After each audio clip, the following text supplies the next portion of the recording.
ওটা অ তাহলে ক একে চন্দ্র দুই পক্ষ তিনে নেত্র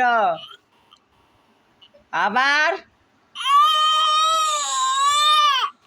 ক তিনে নেত্র এখানে হাত দে হয়েছে ওটা ডাকিলা ছিল বা তিনে নেত্র চারি বেদ পাঁচে পঞ্চবান ছয়ে ঋতু সাতে সমুদ্র আটে বসু নয়ে নমুক দশে দিক তাহলে এবার তাকে পড়াশোনা করবো তো হ্যাঁ হয়েছে।